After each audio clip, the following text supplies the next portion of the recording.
Hall प्रभाव क्या होता है, यानी कि हॉल इफेक्ट क्या होता है। आज मैं डॉक्टर वंदना रंगा आपके साथ इस विषय पर कुछ चर्चा करना चाहती हूँ।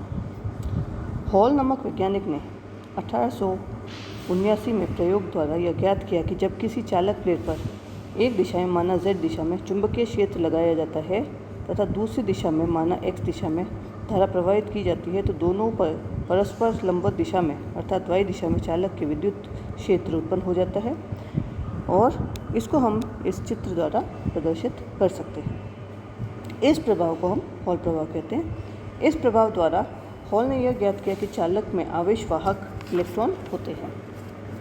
हॉल प्रभाव की संकल्पना के लिए माना एक तांबे की पट्टिका में x दिशा में Ix धारा प्रवाहित हो जाती है। जब इस तांबे की पट्टिका पर चुंबकीय क्षेत्र Bz कागज़ के तल पर लंबवत अंदर की ओर लगाया जाता है तो गतिशील आवेश वाहक चुंबकीय बल Q V क्रॉस B अनुभव करते हैं, जिसके कारण आवेश वाहक बल की दिशा में अपवाह या ड्रिफ्ट करेंगे। यदि पट्टिका के M तथा N सिरे बाह्य रूप से जुड़े नहीं हो तो चालक के एक सिरे पर आवेश वाहकों में जमाव तथा दूसरे सिरे पर आवेश वाहकों की कमी हो जाएगी। ये आवेश वाहक पट्टिका के सिरों पर लगातार एकत्रित नहीं होते जाएंगे।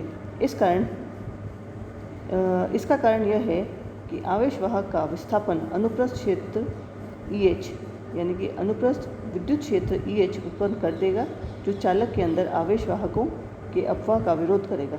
जब चुंबकीय बल का मान विद्युत बल के बराबर एवं विपरीत हो जाएगा तब आवेश वाहकों का अपवाह रुक जाएगा और फलस्वरूप संतुलन अवस्था प्राप्त हो जाएगी। संतुलन अवस्था पर प्रेरित विद्युत क्षेत्र EH के हॉल विद्युत क्षेत्र कहते हैं। संतुलन अवस्था में जो आवेश वाहक पर लॉरेंस बल है F Q इंटू ब्रैकेट में EH plus VD cross B bracket close is equal to 0। ये लॉरेंस बल, इसका कुल जो मात्रा होगी वो 0 हो जाएगी। जहाँ आवेश वाहक के आवेश Q तथा अपवाह वेग VD है, EH is equal to minus VD cross B, परिणाम में EH is equal to VD BZ। हम जानते हैं कि धारा Ix के प्रवाह के कारण धारा घनत्व या current density Jx is equal to QN VD, जहाँ आवेश वाहकों की संख्या प्रति एकांक आयतन n है। VD का मान अगर हम इस इक्वेशन में रखते हैं तो मान लें कि EH divide by JX BZ is equal to 1 by NQ, EH divide by JX BZ अनुपात, इसको हम हॉल नियतांक या RH कहते हैं, यानी कि हॉल नियतांक is equal to EH divide by JX BZ this is equal to 1 by NQ। प्रयुक्त धारा घनत्व Jx, चुंबकीय क्षेत्र BZ तथा इसमें प्रेरित हॉल विद्युत क्षेत्र EH का प्रायोगिक मापन का हल नियतांक का गुणांक हॉल कांस्टेंट या हॉल कोएफिशिएंट RH के परिकलन किया जा सकता है। हॉल गुणांक के मापन से निम्नलिखित महत्वपूर्ण तथ्य प्राप्त होते हैं। हॉल गुणांक द्वारा आवेश वाहकों की प्रकृति का पता चलता है। यदि हॉल गुणांक RH ऋणात्मक होता है तो चालक में आवेश वाहक इलेक्ट्रॉन होते हैं, और यदि हॉल गुणांक धनात्मक प्राप्त होता है तो चालक में आवेश वाहक धनात्मक होल यानी कि पॉजिटिव होल्स होंगे। और हम इस सारणी में कुछ वैल्यूज़ आपके सामने प्रस्तुत कर रहे हैं।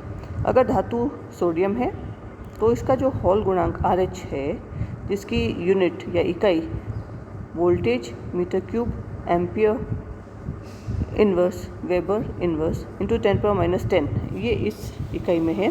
तो सोडियम धातु का जो हॉल गुणांक है -2.5 होगा, सिल्वर का -0.84 होगा, गोल्ड का -0.71 होगा, कॉपर का -0.55 होगा, एल्यूमिनियम का -0.31। तो इन सभी में क्योंकि ये माइनस है, इसका मतलब कि जो इनके कैरियर्स हैं वो सब इलेक्ट्रॉन्स हैं। इसी तरह से जिंक के लिए 0.30 है, कैडमियम के लिए 0.60 है, और ये पॉजिटिव वैल्यूज़ है। इसका मतलब इसमें जो आवेश वाहक है वो होल्स हैं। यदि आवेश वाहकों के आवेश Q को इलेक्ट्रॉन के परिमाण के बराबर मान ले तो हॉल गुणांक RH चालकों में उपस्थिति आवेश वाहकों की संख्या घनत्व n के व्युत्क्रमानुपाती होता है, अर्थात कम हॉल गुणांक वाले चाल में अधिक आवेश वाहक तथा अधिक हॉल गुणांक वाले चालक में कम आवेश वाहक होते हैं। अतः हॉल गुणांक RH में मापन से चालक में आवेश वाहकों के संख्या घनत्व की गणना की जा सकती है। हॉल गुणांक द्वारा आवेश वाहकों की गतिशीलता का परिकलन भी किया जा सकता है। गतिशीलता का जो परिभाषा है mu is equal to V D divide by E X, यानी कि drift velocity divide by the electric field. यहाँ प्रयुक्त विद्युत क्षेत्र ई एक्स विद्युत क्षेत्र है। इसके द्वारा आवेश वाहकों की अपवाह वेग वी डी, ड्रिफ्ट वेलोसिटी इसको हमने बताया था, ये अपवाह वेग है वी डी, ये है। अगर हम वी डी का मान रखते हैं तो म्यू की वैल्यू हो जाती है E H divide by E X B Z, ये हो जाएगा phi divide by B Z. तो phi is equal to E H by E X, Hall कोण हॉल एंगल कहलाता है। E H by B Z का मान अगर हम उक्त इक्वेशन में रखते हैं तो mu is equal to J X divide by E X into R H. Hall गुणांक द्वारा चालक की चालकता भी ज्ञात की जा सकती है। चालकता sigma is equal to J X divide by E X, और समीकरण से sigma is equal to mu divide by R H. अर्धचालकों में जो हॉल प्रभाव है अब हम इसके बारे में बातचीत करेंगे। अर्धचालकों में दोनों प्रकार के इलेक्ट्रॉन तथा होल आवेशवाहक होते हैं। अर्धचालक में एक्स दिशा में अगर हम विद्युत धारा प्रवाहित की जाए तो धारा घनत्व J X is equal to E N zero mu E, ये हो गया इलेक्ट्रॉन के लिए, plus E P zero mu H, ये हो गया होल के लिए। और ये सारा जो इलेक्ट्रिक फील्ड एक्स दिशा में हमने लगाई है ई एक्स से मल्टीप्लाइड है। यहाँ mu is equal to minus V E X divide by E X तथा mu H is equal to V H X divide by E X. क्रमशः इलेक्ट्रॉन तथा होल की गतिशीलताएं हैं। वी एच क्रमशः इलेक्ट्रॉन तथा होल के अपवाह वेग है। यदि इन आवेश वाहकों पर z दिशा में चुंबकीय क्षेत्र बी जेड आरोपित किया जाए तो इलेक्ट्रॉन होल y दिशा में विपरीत गति करेंगे, जिससे y दिशा में विद्युत क्षेत्र उत्पन्न हो जाएगा। साम्यावस्था में विद्युत क्षेत्र ई एच इलेक्ट्रॉन तथा होल दोनों पर लोरेंस बल का मान शून्य कर देगा, यानी कि E P zero mu H, ये पूरा मल्टीप्लाई होगा ब्रैकेट में E H minus H V H X B Z bracket close plus E N zero mu E, फिर ब्रैकेट में E H minus V E X B Z bracket close is equal to zero. तो Hall विद्युत क्षेत्र E H is equal to E bracket में P zero mu H V H X plus N E mu E V E X bracket close into B Z divide by E bracket में P zero mu H plus N zero mu E bracket close. V H X तथा V E X का मान अगर हम रखते हैं तो E H की जो वैल्यू हो जाएगी वो हो जाएगी ब्रैकेट में P zero mu H square minus N zero mu E square bracket close E X B Z divide by P zero mu H plus N zero mu E X का मान अगर हम रखते हैं तो हॉल गुणांक R H is equal to E H divide by J X B Z, ये हो जाएगा P zero mu H square minus N zero mu square bracket close divide by E bracket में P zero mu H plus N zero mu E bracket close whole square. अब हम बात करते हैं hall गुणांक का प्रायोगिक मापन, experimental determination of hall coefficient. Hall गुणांक को ज्ञात करने के लिए जो प्रायोगिक व्यवस्था है वो हमने इस प्रकार से दर्शाई है।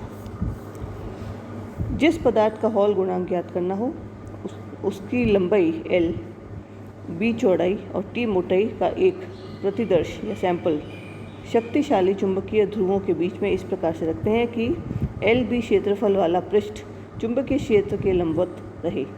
इस चुंबकीय क्षेत्र BZ का मान गॉस मीटर द्वारा ज्ञात कर लिया जाता है।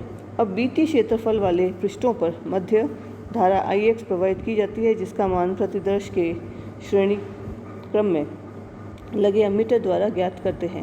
प्रतिदर्श में धारा IX के अपवाह के कारण IT क्षेत्रफल वाले पृष्ठों के मध्य हॉल वोल्टा VH प्रेरित हो जाती है, जिसका मान सुग्राही विभवमापी द्वारा ज्ञात किया जाता है। हॉल गुणांक RH is equal to EH divide by JX BZ। Hall विद्युत क्षेत्र EH is equal to VH by B। तो धारा घनत्व JX is equal to IX divide by BT। तो हम इन सब वैल्यूज़ को अगर RH में सब्स्टिट्यूट करते हैं तो RH is equal to VH by B BT divide by IX BZ।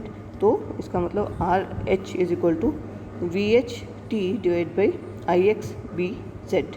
इस सूत्र में V H, I X, B Z तथा टी का मान रखने पर प्रतिदर्श का हॉल गुणांक ज्ञात किया जा सकता है। तो ये हमने जो अर्धचालकों का चैप्टर, और अगली क्लास में हम नया चैप्टर स्टार्ट करेंगे। धन्यवाद।